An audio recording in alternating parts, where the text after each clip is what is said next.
Hello and good morning everyone.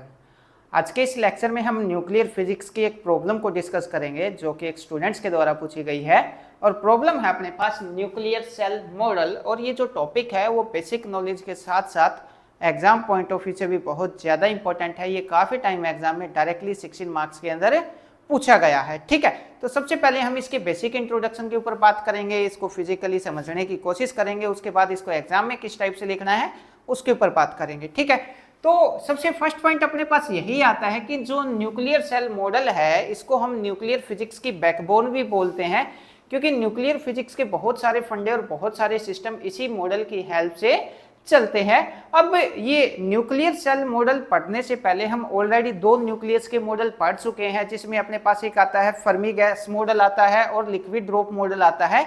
इन दोनों model ने nucleus की कुछ प्रॉपर्टी को तो एक्सप्लेन करके बताया, पर कुछ प्रॉपर्टी को एक्सप्लेन करके नहीं बता पाए। जैसे जो मैजिक नंबर की प्रॉपर्टी है उसको एक्सप्लेन करके नहीं बता पाए। तो अब जो मैजिक नंबर वाली जो प्रॉपर्टी है और न्यूक्लियस की बाकी प्रॉपर्टी को एक्सप्लेन करने के लिए हमने एक नया मॉडल इंट्रोड्यूस किया जिसको हम बोलते हैं न्यूक्लियर सेल मॉडल। ठीक है, अब हमने यहाँ पे एक वर्ड यूज किया है सेल मॉडल। इसको सेल मॉडल नाम क्यों दिया गया, तो हम चलते हैं एक बार एटॉमिक फिजिक्स की। और एटॉमिक फिजिक्स में हम क्या पढ़ते हैं, मान लिया अपने पास ये एटम की आउटर मोस्ट सेल है, बाहर वाली सेल है। अब अगर ये बाहर वाली सेल क्लोज होती है, क्लोज होने का मतलब बाहर वाली सेल इलेक्ट्रॉन से कंप्लीटली भरी हुई है। ठीक है, अगर एटम की बाहर वाली सेल क्लोज है तो हम क्या बोलते हैं, इनर्ट गैस बोलते हैं। अपने पास क्या आती है, इनर्ट गैस आती है। अब ये जो इनर्ट गैस है ये बहुत ज्यादा स्टेबल होती है। बिल्कुल यही कंसेप्ट हमने उठा के न्यूक्लियर फिजिक्स के अंदर भी अप्लाई किया। हमने बोला जहां पे भी न्यूक्लियस की आउटरमोस्ट सेल क्या होगी, कंप्लीटली फिल्ड होगी या सेल क्लोज होगी, वहां पे अपने पास क्या निकल के आएगा, मैजिक नंबर निकल के आएगा। और जो मैजिक नंबर है ये बहुत ज्यादा स्टेबल होता है। स्टेबल इसलिए होता है यहाँ पे बाइंडिंग एनर्जी पर न्यूक्लियन से बहुत ज्यादा होती है। अगर बाइंडिंग एनर्जी पर न्यूक्लियस किसी न्यूक्लियस की ज्यादा है तो वो मोस्ट स्टेबल मिलेगा। ठीक है, उसके बाद अगला पॉइंट अपने पास ये है, अगर ये जो आउटरमोस्ट सेल है इसके अंदर मान लिया प्रोटॉन का मैजिक नंबर है, अगर इस सेल के अंदर प्रोटॉन का मैजिक नंबर है और मैं इस सेल के अंदर से एक प्रोटॉन बाहर निकालना चाहूं तो अपने को प्रोटॉन सेपरेशन एनर्जी बहुत ज्यादा देनी पड़ेगी किसी दूसरे न्यूक्लियाई के कंपेयर में जिसका मैजिक नंबर नहीं है। ठीक है, अब ये बिल्कुल सिमिलर न्यूट्रॉन के लिए। अब अगर मान लिया इस सेल में न्यूट्रॉन का मैजिक नंबर है और इस सेल के अंदर से मेरे को न्यूट्रॉन बाहर निकालना है, तो यहाँ पे जो न्यूट्रॉन सेपरेशन एनर्जी है वो बहुत ज्यादा देनी पड़ेगी किसी दूसरे न्यूक्लियाई के कंपेयर में जिसमें न्यूट्रॉन का मैजिक नंबर नहीं है। ठीक है, ये तो बात हुई प्रोटॉन और न्यूट्रॉन को बाहर निकालने की। अब मान लिया किसी सेल के अंदर प्रोटॉन या न्यूट्रॉन या फिर दोनों का मैजिक नंबर है और उस सेल के अंदर मैं बाहर से एक प्रोटॉन या एक न्यूट्रॉन डालना चाहूं तो वो जो सेल है उस प्रोटॉन और न्यूट्रॉन को अपने अंदर कैप्चर नहीं करेगी, क्योंकि मैजिक नंबर पे ये सेल किस पे है, ऑलरेडी मैजिक नंबर पे है। मैजिक नंबर पे है तो बहुत ज्यादा स्टेबल है। ठीक है, अब ये बाहर से प्रोटॉन और न्यूट्रॉन को कैप्चर करके खुद को अनस्टेबल क्यों करना चाहेगी, इसलिए ये प्रोटॉन और न्यूट्रॉन को अपने अंदर कैप्चर नहीं करेगी। ठीक है, तो इन सभी एविडेंस के बेस के ऊपर हम ये बोल सकते हैं कि न्यूक्लियस का जो है वो सेल लाइक स्ट्रक्चर होता है। ठीक है, अब किसी भी न्यूक्लियस की हम प्रॉपर्टी को किस टाइप से डिफाइन करके बता सकते हैं, किस टाइप से एक्सप्लेन करके बता सकते हैं, तो थोड़ा सा एटॉमिक फिजिक्स की तरफ चलते हैं।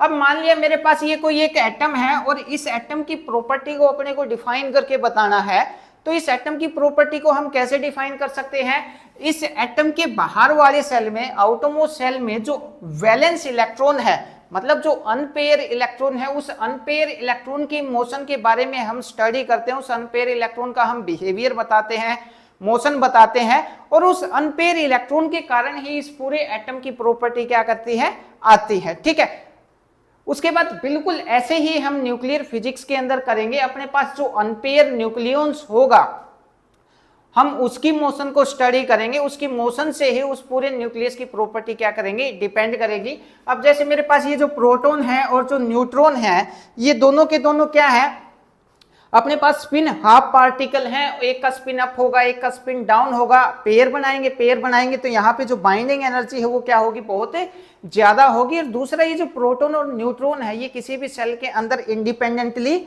भरे जाएंगे। ये बात हमने ऑलरेडी फर्मी गैस मॉडल के अंदर पढ़ ली। अब मान लिया इन सेल के अंदर हम प्रोटॉन और न्यूट्रॉन को फिल कर रहे हैं, ठीक है। अब मान लिया अपने पास टोटल 11 न्यूक्लियॉन्स हैं, 11 न्यूक्लियॉन्स है, प्रोटॉन और न्यूट्रॉन मिला के अपने पास कितने हैं, 11 हैं, ठीक है। अब 11 में से 10 तो क्या कर लेंगे, पेयर बना लेंगे, एक का स्पिन अप, दूसरे का spin down, up down up down up down. यहाँ पे ये तो क्या बना लिया, पेयर बना लिया। अब इवन वालों ने तो क्या बना लिया, पेयर बना लिया। अब अपने पास बचा कौन, एक न्यूक्लियस बचा। उस एक न्यूक्लियस का जो ओड वाला न्यूक्लियस बचा है, हम उसकी मोशन के बारे में स्टडी करेंगे, और अगर हम उसकी मोशन को एक्सप्लेन करके बता पाते हैं, वही किसकी प्रॉपर्टी होंगी, न्यूक्लियस की प्रॉपर्टी होंगी, ठीक है। अब एक का स्पिन अप है और एक का स्पिन डाउन है, तो अपने पास जो टोटल स्पिन है वो कितना हो जाएगा, 0 हो जाएगा, ठीक है। बिल्कुल यही बात हम किसके अंदर पढ़ते हैं, एटॉमिक फिजिक्स के अंदर पढ़ते हैं, ठीक है। अब एक क्वेश्चन ये निकल के आता है कि हमने यहाँ पे सिर्फ एक ही अनपेयर न्यूक्लियॉन्स क्यों लिया, तो इसका जवाब अपने पास ये है कि क्वांटम मैकेनिक्स में हम कोई भी प्रॉब्लम सोल्व करते हैं तो हम सिंगल पार्टिकल के लिए ही उसको सोल्व कर पाते हैं। चाहे हम बेसिक क्वांटम मैकेनिक्स से लेकर एडवांस क्वांटम मैकेनिक्स तक चले जाए, क्वांटम फील्ड थ्योरी तक चले जाए, वहां पे भी हम सिंगल पार्टिकल की मोशन को ही डिस्क्राइब करके बता पाते हैं, मैनी बॉडी प्रॉब्लम को एक्सप्लेन करके नहीं बता पाते। जैसे मैं बात करूं श्रोडिंगर वेव इक्वेशन की, श्रोडिंगर वेव इक्वेशन की बात करूं तो सिंगल पार्टिकल के लिए वैलिड है। उसके बाद में रिलेटिविस्टिक्स क्वांटम मैकेनिक्स के अंदर अगर मैं जाऊं तो अपने पास क्या आती है, एक तो डार्क इक्वेशन आती है, दूसरा क्लीन जॉर्डन इक्वेशन आती है। दोनों इक्वेशन रिलेटिविस्टिक्स पार्टिकल के बिहेवियर को एक्सप्लेन करने की हैं, पर इनकी भी प्रॉब्लम ये है कि ये सिंगल पार्टिकल को एक्सप्लेन करने के लिए होती है, मैनी बॉडी प्रॉब्लम को ये एक्सप्लेन करके नहीं बता पाती।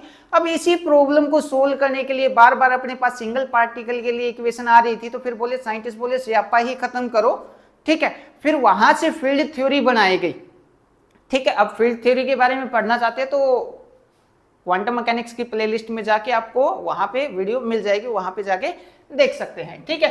अब हम एक न्यूक्लियस क्यों लेके चल रहे हैं, यहाँ पे एक अनपेयर क्यों लिया है, क्योंकि बेसिक क्वांटम मैकेनिक्स में हम श्रोडिंगर इक्वेशन का यूज करते हैं और वो सिर्फ सिंगल पार्टिकल के लिए ही वैलिड है, ठीक है।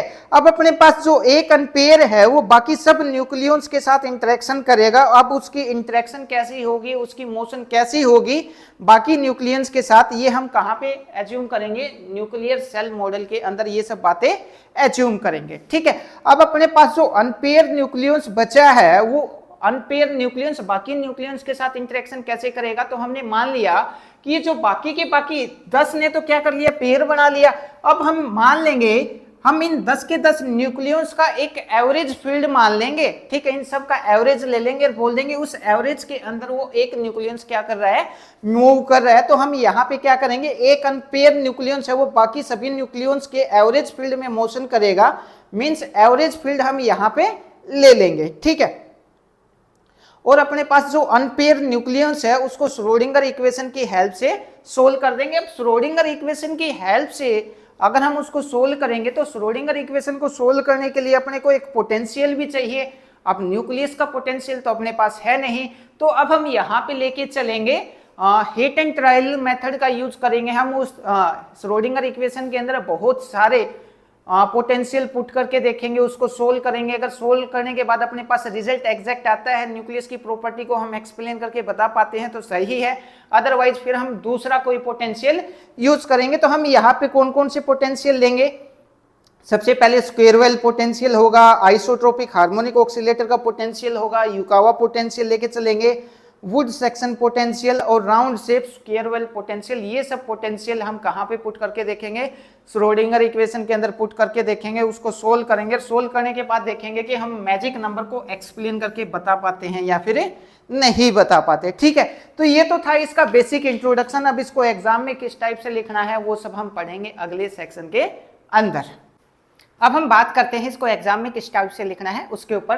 तो फर्स्ट पॉइंट में यहाँ पे क्या लिख रखा है, according to shell model nucleus has shell like structure as atomic physics and magic number are just like a inert gas. तो सेल मॉडल में क्या लिया है, जैसे हम एटॉमिक फिजिक्स के अंदर सेल लाइक स्ट्रक्चर लेके चलते हैं, वैसे ही हमने न्यूक्लियर फिजिक्स में भी यहाँ पे सेल लाइक स्ट्रक्चर लिया है। जो मैजिक नंबर है वो किसके जैसे हैं, just like a inert gas, क्योंकि इनर्ट गैस पे भी जो बाहर वाली सेल है वो क्लोज होती है और मैजिक नंबर पे भी बाहर वाली सेल क्लोज होती है, इनर्ट गैस भी बहुत ज्यादा स्टेबल होती है, और जो मैजिक नंबर है ये भी बहुत ज्यादा स्टेबल होते हैं। ठीक है, उसके बाद नेक्स्ट पॉइंट में क्या लिख रखा है, these are following evidence about shell like structure. अब हम कैसे बोलेंगे कि न्यूक्लियस के अंदर भी सेल लाइक स्ट्रक्चर है, उसके भी हमने यहाँ पे कुछ पॉइंट लिखे हैं। फर्स्ट पॉइंट में क्या लिख रखा है, proton separation energy of nuclei having magic number is large in compare to other nuclei. मान लिया अगर कोई न्यूक्लियस है और उस न्यूक्लियस के अंदर मान लिया प्रोटॉन का मैजिक नंबर है, तो प्रोटॉन को बाहर निकालने के लिए जो प्रोटॉन सेपरेशन एनर्जी है वो अपने को ज्यादा देनी पड़ेगी एज कंपेयर टू कोई दूसरा न्यूक्लियाई जिसके अंदर प्रोटॉन का मैजिक नंबर नहीं है। अब यहाँ पे हमने प्रोटॉन और जेड के बीच में, पी और जेड के बीच में यहाँ पे एक ग्राफ प्लॉट कर रखा, तो यहाँ पे प्रोटॉन सेपरेशन एनर्जी क्या होगी, ज्यादा होगी, क्योंकि इन तीनों पॉइंटों के ऊपर क्या है, प्रोटॉन का मैजिक नंबर है। ठीक है, बिल्कुल सिमिलर यही बात किसके लिए होगी, न्यूट्रॉन के लिए होगी। अगर किसी सेल में न्यूट्रॉन का मैजिक नंबर है और उस सेल का अंदर से मैं न्यूट्रॉन को बाहर निकालूंगा, तो न्यूट्रॉन सेपरेशन एनर्जी अपने को ज्यादा देनी पड़ेगी एज कंपेयर टू कोई अदर न्यूक्लियाई जिसका मैजिक नंबर नहीं है। ठीक है, उसके बाद ये तो बात हुई प्रोटॉन और न्यूट्रॉन को बाहर निकालने की। अब अगर बाहर से हम डालें तो अगले पॉइंट में क्या लिख रखा है, if proton beam incident on A target of proton magic number then proton capture cross section is negligible। अब अगर किसी सेल के अंदर प्रोटॉन का मैजिक नंबर है और बाहर से मैं इसके ऊपर प्रोटॉन बीम इंसिडेंट करवाऊं, तो ये जो सेल है उस प्रोटॉन को कैप्चर नहीं करेगी, क्योंकि ये ऑलरेडी क्या है, स्टेबल है। अब बाहर से किसी और प्रोटॉन को लेके ये खुद को अनस्टेबल क्यों करना चाहेगी, तो ये उसका जो प्रोटॉन कैप्चर क्रॉस सेक्शन है वो क्या होगा, नेग्लिजिबल होगा। अगले पॉइंट में ये किसके लिए लिख रखा है, न्यूट्रॉन के लिए लिख रखा है। अगर किसी सेल में न्यूट्रॉन का मैजिक नंबर है और उस सेल पे मैं न्यूट्रॉन बीम को इंसिडेंट करवाऊं, तो ये जो सेल है वो उस न्यूट्रॉन को कैप्चर नहीं करेगी। न्यूट्रॉन का जो कैप्चर क्रॉस सेक्शन है वो क्या होगा, नेग्लिजिबल होगा, क्योंकि ये सेल में न्यूट्रॉन का मैजिक नंबर है, स्टेबल है, ये खुद को बाहर से न्यूट्रॉन गेन करके अनस्टेबल नहीं करना चाहेगी। ठीक है, उसके बाद नेक्स्ट पॉइंट में क्या बता रखा है, binding energy per nucleus is large for magic number, so on the basis of this evidence consider shell like structure. अब मैजिक नंबर के ऊपर बाइंडिंग एनर्जी पर न्यूक्लियस, किसी भी न्यूक्लियस की बहुत ज्यादा लार्ज हो रही थी, अगर किसी न्यूक्लियस के अंदर प्रोटॉन का मैजिक नंबर है या जो न्यूट्रॉन का मैजिक नंबर है या फिर दोनों का मैजिक नंबर है, तो वहां पे जो बाइंडिंग एनर्जी पर न्यूक्लियस है वो बहुत ज्यादा हो रही थी। और एक पॉइंट यहाँ पे ये भी इंपॉर्टेंट है, अगर किसी न्यूक्लियस के अंदर प्रोटॉन और न्यूट्रॉन दोनों का मैजिक नंबर है तो उसको हम बोलेंगे डबली मैजिक न्यूक्लियाई। ठीक है, उसके बाद नेक्स्ट पॉइंट में क्या है, यहाँ पे we consider shell like structure and shell close at magic number. और सेल क्लोज होगी तो उसको हम किसके जैसे कंसीडर करेंगे, मैजिक नंबर की तरह कंसीडर करेंगे। उसके बाद नेक्स्ट पॉइंट में क्या है, जैसे हमने लिक्विड ड्रॉप मॉडल के अंदर जो न्यूक्लियस है उसको एक इनकम्प्रेसिबल लिक्विड न्यूक्लियस को हमने एक इनकम्प्रेसिबल लिक्विड ड्रॉप से कंपेयर किया था। बिल्कुल यहाँ पे भी हम कुछ अजम्पशन लेके चलेंगे, उस मॉडल के अंदर भी हमने कुछ अजम्पशन ली थी, यहाँ पे भी हम कुछ अजम्पशन लेके चलेंगे। फर्स्ट में क्या है कि ये जो न्यूक्लियस है, जो अनपेयर न्यूक्लियस है वही न्यूक्लियस की प्रॉपर्टी को डिस्क्राइब करके बताएगा। तो जो अनपेयर न्यूक्लियस है वो बाकी न्यूक्लियस के एवरेज फील्ड के अंदर मूव करेगा, बाकी के साथ इंटरेक्शन तो करेगा, पर बाकी जितने भी इवन नंबर में जितने भी न्यूक्लियस है उनके एवरेज फील्ड में वो अनपेयर क्या करेगा, मूव करेगा। तो nucleus have move in average force field, जो न्यूक्लियस है वो बाकी न्यूक्लियस के एवरेज फोर्स फील्ड के अंदर मूव करेगा। सेकंड पॉइंट में proton and neutron are spin half fermion so become pair. अब प्रोटॉन और न्यूट्रॉन क्या है, एक स्पिन हाफ फर्मियन है, एक का स्पिन मान लिया अपने पास 10 है, 10 न्यूक्लियस हैं, तो एक का स्पिन अप, एक का स्पिन डाउन, एक का स्पिन अप, एक का स्पिन डाउन, इस टाइप से वो टोटल क्या किए जाएंगे, फिल किए जाएंगे, और इनको हम इंडिपेंडेंटली फिल करेंगे। ठीक है, अब वही 11 न्यूक्लियस वाला एग्जांपल लेके चलते हैं। एक तो क्या रहेगा, अनपेयर रहेगा, और 10 में क्या बन जाएगा, पेयर बन जाएगा, एक का स्पिन अप, एक का स्पिन डाउन। तो इन 10 का स्पिन तो कितना हो जाएगा, 0 हो जाएगा, एक का अप है एक का डाउन है, कैंसिल कर देंगे। न्यूक्लियस की प्रॉपर्टी अपने पास जो अनपेयर न्यूक्लियस बचा है उसकी हेल्प से हम एक्सप्लेन करके बताएंगे। और साथ ही अपने पास ये जो न्यूक्लियर सेल मॉडल है इसको हम सिंगल पार्टिकल सेल मॉडल भी बोलते हैं। वो इसलिए बोलते हैं क्योंकि अपने पास ये जो सिंगल अनपेयर न्यूक्लियस बचा है, हम यहाँ पे एक ही अनपेयर न्यूक्लियस लेके चलेंगे, क्योंकि क्वांटम मैकेनिक्स में हम किसी भी प्रॉब्लम को सोल्व, बेसिक क्वांटम मैकेनिक्स में किसी भी प्रॉब्लम को सोल्व करने के लिए किसका यूज करते हैं, श्रोडिंगर इक्वेशन का, और वो सिंगल पार्टिकल के लिए क्या है, वैलिड है। तो इसको हम क्या बोलते हैं, सिंगल पार्टिकल सेल मॉडल भी बोलते हैं, शॉर्ट में SPM भी बोलते हैं, सिंगल पार्टिकल सेल मॉडल। ठीक है, उसके बाद next point, both proton and neutron fill independently, proton और न्यूट्रॉन को इंडिपेंडेंटली फिल करेंगे। ये बात कहां से उठाई है, फर्मी गैस मॉडल से उठाई है। उसके बाद next point, last unpaired nucleons describe nucleus property. अब जो अनपेयर न्यूक्लियस बचेगा उसकी मोशन को हम पता कर लेंगे, वही किसको डिस्क्राइब करेगा, न्यूक्लियस की प्रॉपर्टी को डिस्क्राइब करके बताएगा। नेक्स्ट पॉइंट में, motion of unpaired nucleons described using Schrodinger equation. अब अनपेयर्ड न्यूक्लियस की जो मोशन है वो किसकी हेल्प से पता करेंगे, श्रोडिंगर इक्वेशन की हेल्प से पता करके बताएंगे। उसके बाद लास्ट पॉइंट में यहां पे क्या है, so single particle shell model, single particle model describe nuclear structure, so it is known as single part. अब यहाँ पे जो एक सिंगल पार्टिकल है, सिंगल न्यूक्लियस है, उसको हम उसकी हेल्प से न्यूक्लियस की प्रॉपर्टी को एक्सप्लेन करके बताएंगे, इसलिए हम क्या बोलते हैं, इसको सिंगल पार्टिकल सेल मॉडल भी बोलते हैं। ठीक है, अब नेक्स्ट पॉइंट में हम यहाँ पे क्या करेंगे, हम यहाँ पे डिफरेंट न्यूक्लियाई लेके चलेंगे, श्रोडिंगर न्यूक्लियाई नहीं सॉरी पोटेंशियल लेके चलेंगे।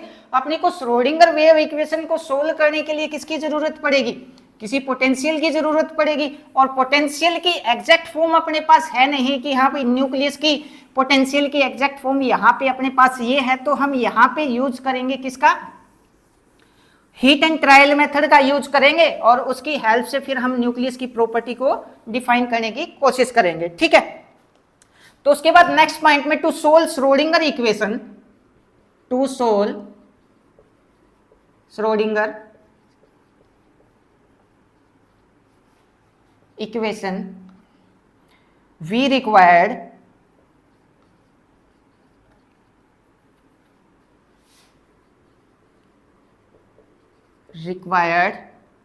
nuclear potential,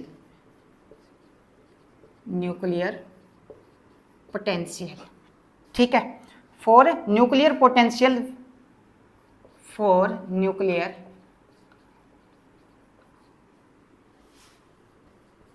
potential we use hit and trial method,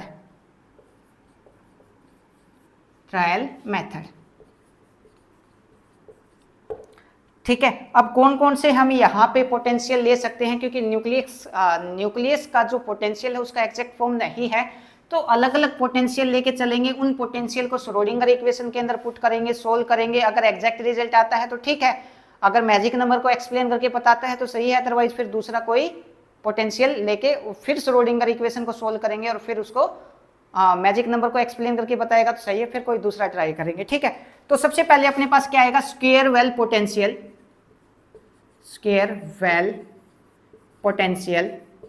उसके बाद हम लेके चलेंगे कौन सा, आइसोट्रोपिक हार्मोनिक ऑक्सीलेटर,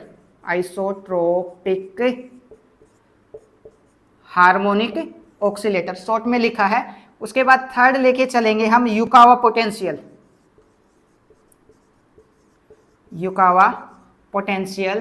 फोर्थ लेके चलेंगे वुड सेक्शन पोटेंशियल,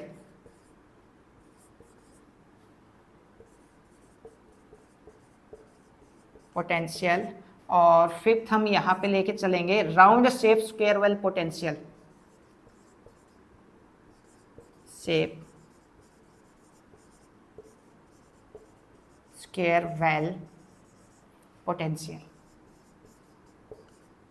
ठीक है। अब अपने पास ये जो स्क्वायर वेल पोटेंशियल है ये क्या होता है, ये होता है V of R equal to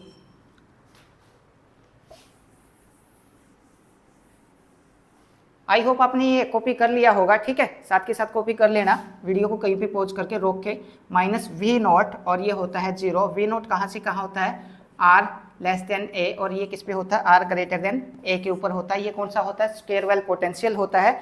उसके बाद आइसोट्रोपिक हार्मोनिक ऑक्सीलेटर का पोटेंशियल कितना होता है, हाफ M ओमेगा स्क्वायर और R स्क्वायर, ये होता है आइसोट्रोपिक का। युकावा पोटेंशियल की अगर हम बात करें तो क्या होता है, वी नॉट ई की power minus mu R by R, ये होता है अपने पास युकावा पोटेंशियल। उसके बाद वुड सेक्शन पोटेंशियल क्या होता है, ये होता है V of R equal to minus V not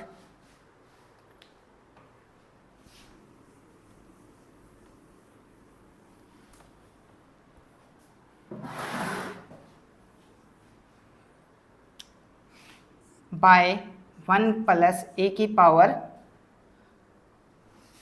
are minus R by delta, ये होता है वुड सेक्शन पोटेंशियल। उसके बाद round shape square well potential क्या होगा, V of R equal to minus V not plus 1/2 M omega square R square. ठीक है, तो ये सब पोटेंशियल को हम पुट करेंगे श्रोडिंगर इक्वेशन में, सोल्व करने की कोशिश करेंगे और मैजिक नंबर को एक्सप्लेन करके बताएंगे। ठीक है, अब अगला जो सेक्शन होगा उसमें हम यूज करेंगे किसका, स्क्वायर वेल पोटेंशियल का यूज करके श्रोडिंगर इक्वेशन को यूज करेंगे और मैजिक नंबर को एक्सप्लेन करने की कोशिश करेंगे, और ये सब हम करेंगे अगले सेक्शन के अंदर। अब हम स्क्वायर वेल पोटेंशियल लेके श्रोडिंगर इक्वेशन को सोल्व करेंगे और मैजिक नंबर निकालने की कोशिश करेंगे। मैजिक नंबर कौन कौन से है अपने पास, हमने यहाँ पे लिख रखा है, प्रोटॉन और न्यूट्रॉन का जो मैजिक नंबर है इनको निकालने की कोशिश करते हैं। ठीक है, तो अपने पास जो स्क्वायर वेल पोटेंशियल है ये क्या होता है, V of R equal to minus V naught, कब, जब आर लेस देन हो ए, और जीरो कब होता है, जब आर ग्रेटर देन होता है ए से। ये अपने पास पोटेंशियल होता है कौन सा, स्क्वायर वेल पोटेंशियल। अब हम यूज करेंगे using time independent Schrodinger equation, जो क्या होती है, curly square del square psi plus 2m by h cut square E minus V is the function of R and psi equal to 0। इस potential को इस श्रोडिंगर इक्वेशन के अंदर put करेंगे, फिर इसको सोल्व करेंगे। सोल्व करना अपने को यहाँ पे जरूरी नहीं है, क्वांटम मैकेनिक्स में सोल्व करते हैं, डायरेक्ट इसका रिजल्ट यूज करेंगे। ठीक है, और रिजल्ट यूज करने के बाद क्या निकालेंगे, ये निकालेंगे मैजिक नंबर। ठीक है, तो अब अपने पास सोल्व करने के बाद क्या आएगा, एक n की वैल्यू होती है अपने पास, एक l की वैल्यू होती है। n की वैल्यू कहाँ से कहाँ तक होती है, 1 है, 2 है, 3 है, 4 है, 5, इस टाइप से n की वैल्यू हो सकती है। जब n की वैल्यू अपने पास 1 होती है तो l की वैल्यू कितना होगी, 0। ठीक है, और जब n की वैल्यू 2 होती है तो l की वैल्यू कितना होगी, 1, यहाँ पे 2, यहाँ पे कितना होगी, 3 होगी। ठीक, अब एक टेबल बनाते हैं, टेबल बना के इसको सोल्व करते हैं। सबसे पहले हमने यहाँ पे लिया n, उसके बाद लिया l, उसके बाद लिया nl, और उसके बाद हमने लिया 2s प्लस 1 और 2l प्लस 1। s की वैल्यू अपने पास क्या होगी, प्रोटॉन और न्यूट्रॉन के लिए हमेशा हाफ वैल्यू रहेगी, तो यहाँ पे हाफ वैल्यू रखूंगा तो ये अपने पास क्या आ जाएगा, ये आ जाएगा 2 और 2l प्लस 1। ठीक है, अब जब n की वैल्यू अपने पास कितना है, n की वैल्यू अपने पास जब 1 है तो l की वैल्यू कितना है, 0, l की वैल्यू 0। और जब l की वैल्यू अपने पास 0 होती है तो s ऑर्बिटल होता है, l की वैल्यू 1 होती है तो p होता है, यहाँ पे d होता है और यहाँ पे क्या होता है, f होता है। तो यहाँ n की वैल्यू 1 है तो l की वैल्यू कितना, 0, nl कितना हो जाएगा, nl हो जाएगा 1s। 1 किसके लिए, n की वैल्यू कितना है 1, और l की वैल्यू जब 0 है तो क्या आएगा, s आएगा। तो यहाँ पे हमने क्या लिख दिया, 1s। ठीक है, अब s के अंदर कितने इलेक्ट्रॉन आ सकते हैं, s के अंदर अपने पास 2 इलेक्ट्रॉन आ सकते हैं। तो यहाँ पे कितना आ जाएगा, यहाँ पे s की वैल्यू कितना रखी, हाफ रखी, हाफ रखूंगा तो कितना आ जाएगा 2।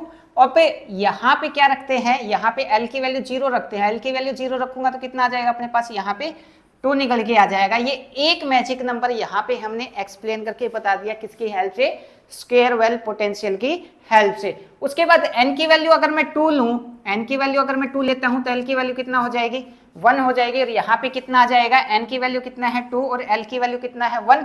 1 में कितना रखते हैं, 1 में कौन सा ऑर्बिटल होता है, p, तो यहाँ पे आ जाएगा p। ठीक है, फिर से यहाँ पे क्या है अपने पास, 2 × 2l प्लस 1, l की वैल्यू कितना है अपने पास 1, तो 2 × 2l प्लस 1, यहाँ पे मैं कितना रखूँ, 2 × 1 प्लस 1, और इसको सोल्व करूँ, सोल्व करने के बाद अपने पास कितना आ जाएगा, यहाँ पे आएगा अपने पास 6। ठीक है, अब सेकंड मैजिक नंबर क्या होता है अपने पास, सेकंड मैजिक नंबर होता है 8। अब इन दोनों को ऐड कर देंगे, 2 + 6, ये आ जाएगा अपने पास सेकंड मैजिक नंबर। ठीक है, उसके बाद n की वैल्यू क्या लेते हैं, 3 लेते हैं। 3 लेंगे तो l की वैल्यू कितना हो जाएगी, 2 हो जाएगी। यहाँ पे कितना आ जाएगा अपने पास 3 डी आ जाएगा। ठीक है, अब एल की वैल्यू यहाँ पे कितना रखेंगे, 3 रखेंगे, 3 रखेंगे और सोल्व करेंगे तो अपने पास जो रिजल्ट आएगा वो कितना आ जाएगा, यहाँ पे 10 आ जाएगा। अब तीनों को ऐड करेंगे तो कितना आएगा, 18 आएगा। ठीक है, अब ये वाला अपने पास मैजिक नंबर है, ये मैजिक नंबर है, पर ये मैजिक नंबर अपने पास नहीं है। अगला जो मैजिक नंबर है, पहला क्या था 2, दूसरा 8, थर्ड कितना था 20 और यहाँ पे कितना आया 18। तो ये मैजिक नंबर नहीं है। हम यहाँ पे बोल सकते हैं कि स्क्वायर वेल पोटेंशियल का यूज करके हम ओनली उन 2 मैजिक नंबर को एक्सप्लेन करके बता पाए, बाकी के मैजिक नंबर एक्सप्लेन करके नहीं बता पाए। तो हम यहाँ पे लिख देंगे so using square well potential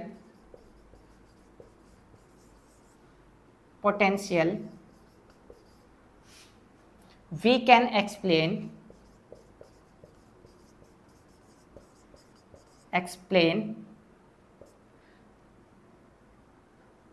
2 magic number और वो कौन कौन से 2 और 8।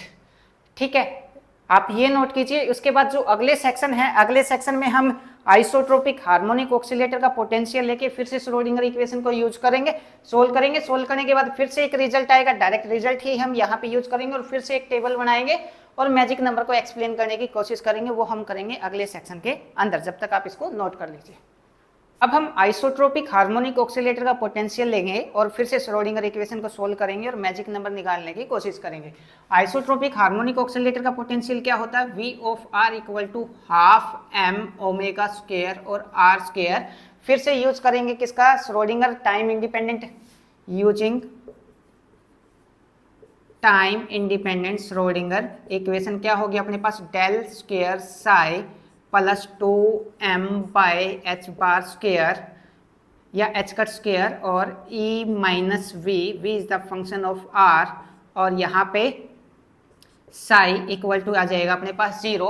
अब इसको सोल्व करेंगे, सोल्व करने के बाद अपने पास जो एनर्जी आइगन वैल्यू आएगी, एनर्जी आइगन वैल्यू क्या आ जाएगा अपने पास, ये आएगी e lambda equal to lambda plus 3/2 और ये आ जाएगा h कट ओमेगा। ठीक है, सोल्व करने की जरूरत नहीं है, डायरेक्ट इसका रिजल्ट अपने को ध्यान होना चाहिए। अब यहाँ पे जो लैम्डा की वैल्यू है वो क्या क्या पॉसिबल हो सकती है, लैम्डा की वैल्यू अपने पास 0 हो सकती है, 1 हो सकती है, 2 हो सकती है और 3 हो सकती है। ठीक है, अब लैम्डा की वैल्यू निकालने के लिए हमने यहाँ पे एक रिलेशन लिखा और उसकी हेल्प से हम वैल्यू निकालेंगे। ध्यान से देखना कैसे निकालेंगे। ये हमने लिखा 2n प्लस l माइनस 2।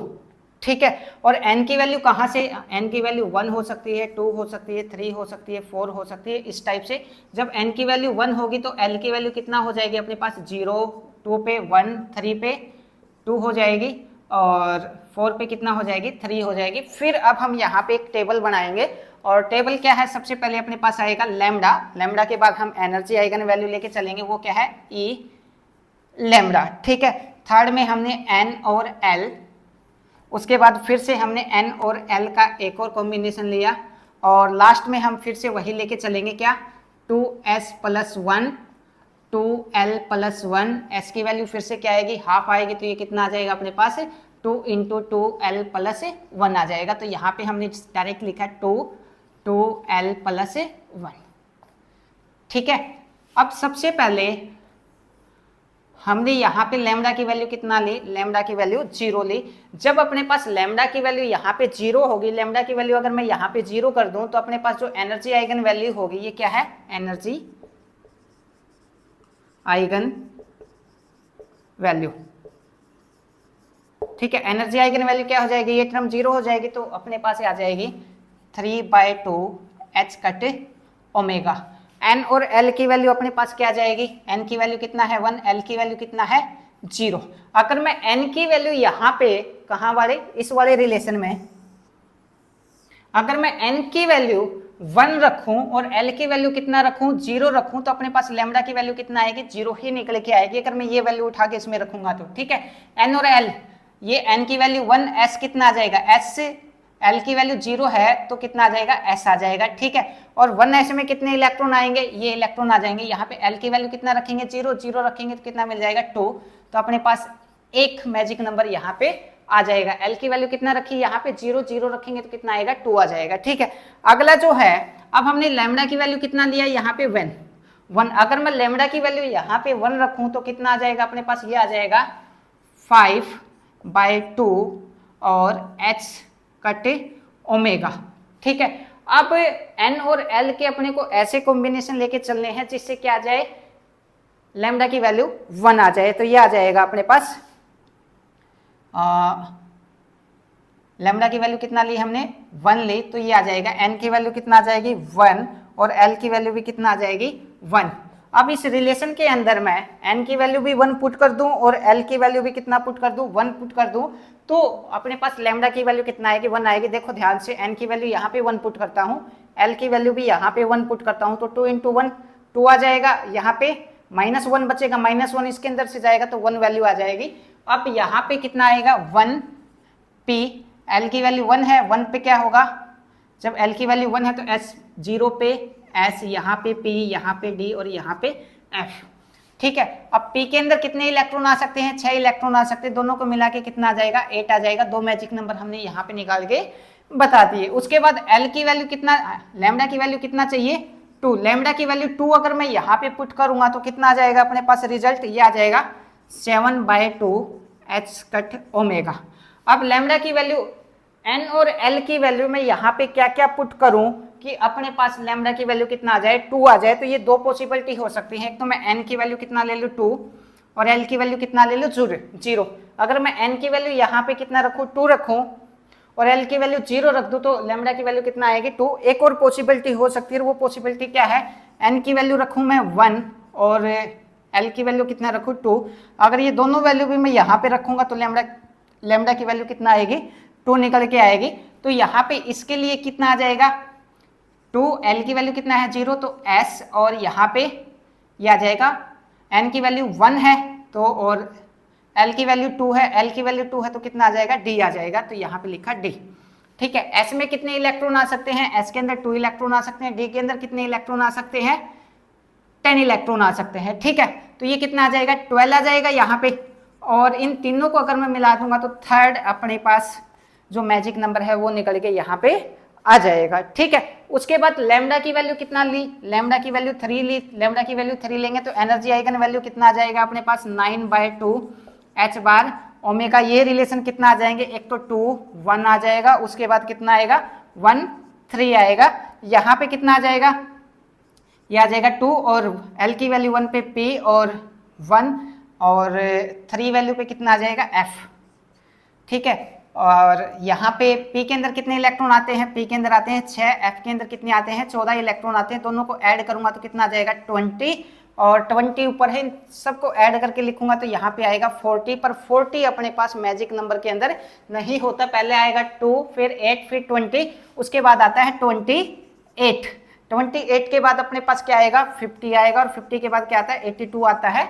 तो हम बोल सकते हैं आइसोट्रोपिक हार्मोनिक ऑक्सीलेटर का यूज करके हम ओनली ऑन 3 मैजिक नंबर को एक्सप्लेन करके बता पाए, उसके बाद हम मैजिक नंबर को एक्सप्लेन करके नहीं बता पाए। ठीक है, अब इस लेक्चर में हम इतना ही रखेंगे, उसके बाद अगला जो लेक्चर है वो हम स्पिन ऑर्बिट इंटरेक्शन के ऊपर रखेंगे और बाकी मैजिक नंबर को एक्सप्लेन करने की कोशिश करेंगे। और जो अगला लेक्चर है उसका लिंक आपको पहले वाले इसी लेक्चर के डिस्क्रिप्शन बॉक्स के अंदर मिल जाएगा। Thank you.